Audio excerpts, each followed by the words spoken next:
Hey everyone, I hope you all are doing great in your life, in your studies also. So today in this video, I will discuss how to attempt the maximum number of questions in SBI clerk prelims. So जैसा कि हमने SBI clerk की भी cut off देखी थी तो वो 80 plus थी। ठीक है, तो इसका मतलब ये है कि कहीं ना कहीं सभी के अटेम्प्ट बढ़ रहे हैं प्रीलिम्स में। तो इसलिए कैसे आप अपने अटेम्प्ट्स को बढ़ा सकते हैं, मैक्सिमाइज कर सकते हैं, I am gonna discuss that. Okay, so before starting the video, I would like to inform you that Guidely is providing a special offer in which they are providing IBPS PO and SBI PO mains plus IBPS clerk pre and mains PDF in one subscription. Okay, you will get the PDF course and you will get the test series also in one subscription, and it is available in a very minimal price. So the link will be given in description, and by using my code you will get extra 12% discount also. Plus you can use my code on Affairs Cloud's website also if you are planning to purchase Affairs Cloud, because the three mains exams are approaching and Affairs Cloud PDFs are best for reading the current affairs and just revising them before the examination. So you can use my code there also and get 10% discount. Now I'm gonna move to the video which is about IBPS clerk prelims.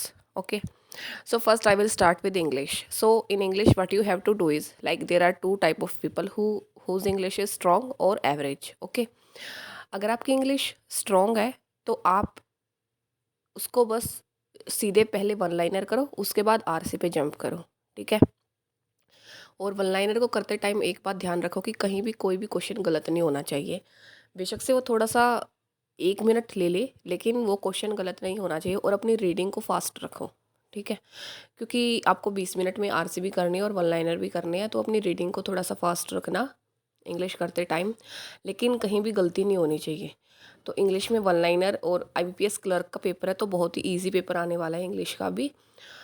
तो अगर आपकी English average भी है तो भी आप one liner में आराम से, मतलब मिनिमम एक या दो ही मिस्टेक हों, अगर मतलब आपकी तरफ से आपको पता ना चले फिर भी हो जाए, तो इतने की ही पॉसिबिलिटी बनती है।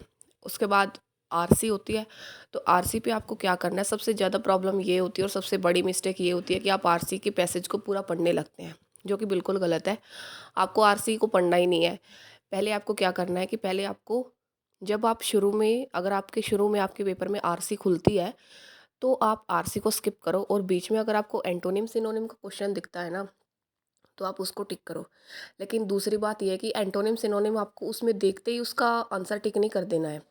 यही बात आई थिंक एसबीआई पीओ या आईबीपीएस पीओ में हुई थी कि उसमें रिड्यूस कुछ दे रखा था, उसका मतलब होता है कम करना, कुछ ऐसा ही वर्ड था, मुझे क्लियरली ध्यान नहीं है, लेकिन जो पैसेज है उसके अकॉर्डिंग हमें उसका आंसर देना होता है, और पैसेज में उसका मीनिंग कुछ अलग ही था। तो आप उसको, जिसमें आप उसका वोकैब का आंसर आप मार्क करोगे, तो उसमें पहले जिस लाइन में वो वोकैब दी हुई है उस लाइन को पढ़ना, और फिर मतलब निकालना कि आरसी के कंटेक्स्ट में उसका क्या आंसर है। ठीक है, तब आपको उसको मार्क करना है, क्योंकि इसमें बहुत ज़्यादा पॉसिबिलिटी होती है नेगेटिव मार्किंग की। आप सीधा वर्ड को देख के सीधा मार्क करके आगे बढ़ जाते हो और वो गलत हो जाता है, तो आपको आरसी में से उस लाइन को पढ़ना है और तब उसको मार्क करना है, तब वो सही फिट बैठेगा वर्ड। तो दो क्वेश्चन आप मार्क कर सकते हो, बेशक से आपके सामने शुरू में आरसी खुले, आप दो क्वेश्चन मार्क करते हुए आगे बढ़ सकते हो, और फिर आप वन लाइनर कर सकते हो। वन लाइनर में जब आपको पैराजम्बल मिलेगी, तो पैराजम्बल को आप वन लाइनर ख़त्म करने के बाद करना, उसको जस्ट मार्क फॉर रिव्यू कर देना, क्योंकि कई बार ये होता है कि पैराजम्बल में हम ज़्यादा टाइम लगा देते, 3-4 मिनट लग जाती है पैराजम्बल में कई बार, जब वो फिट नहीं बैठती। बाय द वे तो ईजी होगी पैराजम्बल, बट अगर आपको इंग्लिश में कॉन्फिडेंस नहीं है तो आप उसको बाद के लिए रख देना। ठीक है, क्योंकि फिर अगर आप उसी टाइम उसको करने लगोगे और आपको ये दिखेगा कि आपकी 3-4 मिनट इंग्लिश में लग चुकी है, तो आपके ऊपर एक टाइम का प्रेशर आएगा, और टाइम का जब प्रेशर आता है तो उस टाइम पे गलती करने की पॉसिबिलिटी बहुत ज़्यादा रहती है। तो आपको टाइम का प्रेशर लेना ही नहीं है, जस्ट आपको स्किप करना है, और फिर वन लाइनर कंप्लीट करने के बाद आपको आरसी पे आना है। आरसी पे आने के बाद आपको आरसी बिल्कुल भी नहीं पढ़नी है, मतलब मैं बिल्कुल मना नहीं कर रही कि आपको टच ही नहीं करनी है, लेकिन इस तरह से नहीं पढ़नी है कि शुरू में ही आप आरसी पढ़ने लग जाओ। शुरू में आपको आरसी का फर्स्ट क्वेश्चन देखना है। ठीक है, अगर आरसी का फर्स्ट क्वेश्चन ये कहता है कि what can be the title of the passage, उस क्वेश्चन को स्किप करके अगला क्वेश्चन करो, क्योंकि उस क्वेश्चन के लिए आपको पूरी आरसी का कंटेक्स्ट पता होना चाहिए कि आरसी किस बारे में है, उसका पूरा एक कंक्लूजन आपको पता होना चाहिए। उसके बाद आप आगे मूव करो, उसके बाद आरसी का जो क्वेश्चन दिया होता है उसको आप देखो, ठीक है।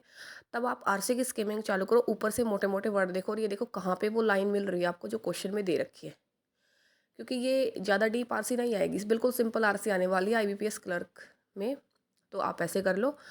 और फिर अगर थोड़ा सा ट्रिकी पैसेज है तो आप उसको पढ़ भी सकते हो, मैं बिल्कुल मना नहीं करी कि पढ़ना ही नहीं है, लेकिन अगर इजी पैसेज लग रहा है तो आप उसको जस्ट जहाँ पे आपको क्वेश्चन वाली लाइन मिलती है जस्ट आप वहाँ पे पढ़ सकते हो और उसका आंसर कर सकते हो, ठीक है।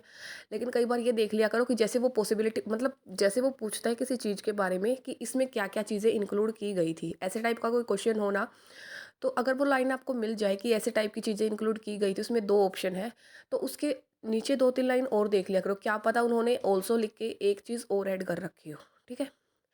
तो ऐसे आपको आरसी के क्वेश्चन निपटा देने हैं। उसके बाद लास्ट में आपको स्किमिंग करके या फिर रीडिंग करके अपना टाइटल लिख देना है और पैराजंबल के क्वेश्चन कर लेने हैं। तो टाइटल अगर आपको, आपके सारे क्वेश्चन बन गए और आपका टाइटल वाला क्वेश्चन बचा है, तो आप सीधा पैराजंबल पे जंप करो, अपना पैराजंबल करो। उसके बाद लास्ट में फिर आपके पास टाइम है 2-3 मिनट, तो आप आरसी पढ़ लो और अपना टाइटल वाला आंसर कर दो, ठीक है। ये उनके लिए है जिनकी इंग्लिश एवरेज है, जिनकी इंग्लिश अच्छी है वो पहले ही स्किमिंग कर लेंगे और पहले ही उनको टाइटल पता चल जाएगा, ठीक है। तो ये इंग्लिश के लिए। उसके बाद आता है क्वांट। तो क्वांट में क्या करना है, क्वांट में सबसे पहले वही वन लाइनर क्वेश्चन करने हैं, सबको पता होता है, simplification, approximation, number series, quadratic equation, जल्दी जल्दी ये निपटा देनी है, ठीक है।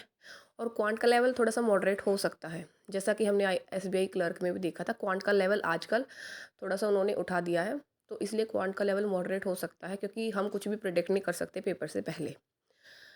क्वांट में आपको सीधे पहले वन लाइनर निपटाने हैं, उसके बाद आपको डीआई करनी है। अगर आपको शुरू में डीआई मिल जाती है तो भी आप ट्राई करो कि उसको स्किप कर दो, ठीक है। वैसे तो आप कर भी सकते हो, लेकिन अगर आप डीआई करने लगोगे और बाय चांस वो हल्की सी ट्रिकी होगी ना, तो फिर वही टाइम वाला इश्यू हो जाएगा। तो आप पहले वन लाइनर निपटा के उसके बाद फिर दोनों डीआई कंप्लीट करो और उसके बाद आप अरिथमेटिक कर सकते हो, ठीक है। मैथ में 30 क्वेश्चन इजीली डुएबल होंगे क्लर्क प्री के पेपर में। उसके बाद आता है रीजनिंग। रीजनिंग में क्या करना है, अगर रीजनिंग खुलते ही आपकी एक पज़ल खुलती है, बेशक से वो पज़ल कितनी भी इजी है उसको स्किप कर दो, क्योंकि अगर उस पज़ल में आप फंस गए ना और आपको दिखा कि मतलब 4 या 5 मिनट चली गई हैं, तो फिर कोई फ़ायदा नहीं होगा, क्योंकि रीजनिंग में हमें अपनी स्पीड रखनी पड़ती है। और रीजनिंग ये एक ऐसा स्कोरिंग सब्जेक्ट है जिसमें आप 35 में से 35 नंबर ला सकते हो, ठीक है। लेकिन पहले से अपने दिमाग में बिल्कुल भी ये मत रखना कि मुझे 35 लाने हैं, क्योंकि क्या पता रीजनिंग का लेवल मॉडरेट हो। तो आपको क्वेश्चन के अकॉर्डिंग चलना है, क्वेश्चन के अकॉर्डिंग आपको खेलना है। आप सीधा चलते जाना, और अगर आपको शुरू में पज़ल मिलती है उसको स्किप कर देना, बेशक से वो इजी पज़ल हो। उसके बाद आपको क्वेश्चन मिले, इनइक्वालिटी से लॉग जो भी क्वेश्चन मिले उसको अटेम्प्ट कर लेना। उसके बाद आप फिर अपना अपने फ़्लो को मेंटेन करते हुए आप सीधा कर सकते हो। बट मेरी एडवाइस यही रहेगी कि शुरू में आप 6 से 7 क्वेश्चन वन लाइनर कंप्लीट कर लेना रीजनिंग में, ताकि आपको एक कॉन्फिडेंस आ जाए शुरू के 2 मिनट में ही, ठीक है। तो ये रीजनिंग के लिए रहेगा। बाकी फिर इस स्ट्रेटजी से अगर आप चलते हो तो रीजनिंग में आप 35 इजीली कर लोगे, मैथ्स में 28-29 हो जाएंगे, और इंग्लिश में भी अबाउट 25 हो जाएंगे। तो ये अबाव 85 अटैम्प्ट हो जाएंगे अगर आप इस स्ट्रेटजी से करोगे।